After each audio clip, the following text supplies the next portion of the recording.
Hi friends, welcome to red spider Sakthi. இன்னைக்கு நம்ம இந்த வீடியோவில் எதை பற்றி பார்க்க போகிறோம் அப்படின்னு பார்த்தீங்கன்னா, நம்ம நடிப்பின் நாயகன் சூர்யாவுடைய 45வது திரைப்படத்தை பற்றி தான் பார்க்க போகிறோம். அதாவது கார்த்திக் சுப்புராஜோட இயக்கத்தில் சூர்யாவோட நடிப்பில் ரெட்ரோ திரைப்படம் பார்த்தீங்கன்னா மே 1ஆம் தேதி ரிலீஸ் ஆச்சு. ரொம்ப வருஷமாவே ஒரு தியேட்டர் வெற்றிக்காக போராடிக்கிட்டு இருந்த சூர்யாவுக்கு ரெட்ரோ திரைப்படம் ஒரு வெற்றியையும் கொடுத்துச்சு. அதை தொடர்ந்து சூர்யா வாடிவாசல் திரைப்படத்தில் நடிப்பாருன்ட்டு எதிர்பார்த்துட்டு இருந்த நிலையில ஆர்ஜே பாலாஜி கூட கைகோர்த்தாரு சூர்யா. இந்த படம் சூர்யாவுடைய 45வது படமா உருவாகுதுங்க. ஆர்ஜே பாலாஜி கூட கூட்டணி வச்ச உடனே இந்த படத்து மேல இருந்து எதிர்பார்ப்பும் அதிகரிக்கத்தான் செஞ்சுச்சு.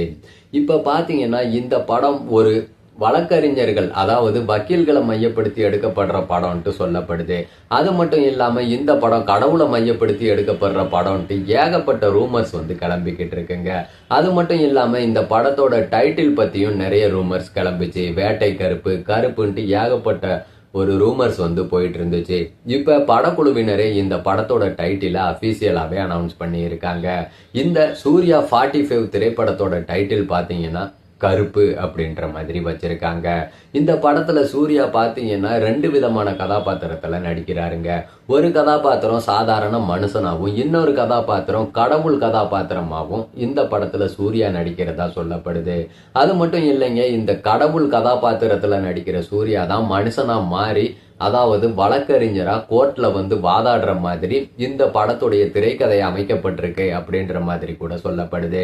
சமீபத்துல சூர்யா மற்றும் த்ரிஷா இவங்களோட ஒரு பிரம்மாண்டமான பாடல் காட்சி பாத்தீங்கன்னா சமீபத்துல தான் முடிஞ்சிருக்குன்னு சொல்றாங்க. இந்த படம் இந்த வருஷம் தீபாவளிக்கு ரிலீஸ் பண்ண திட்டமிட்டு இருக்காங்க தயாரிப்பு நிறுவனம். இந்த படத்தை எப்படியாச்சும் தீபாவளிக்கு ரிலீஸ் பண்ணியே ஆகணும்ன்றதுல ஒரு முடிவோட தான் இருக்காங்க. பொறுத்திருந்து பார்க்கலாம் சூர்யாவுடைய கடவுள் கதாபாத்திரமும் மனிதர் கதாபாத்திரமும் எந்த அளவுக்கு இந்த படத்துல இருக்கு அப்படின்றத.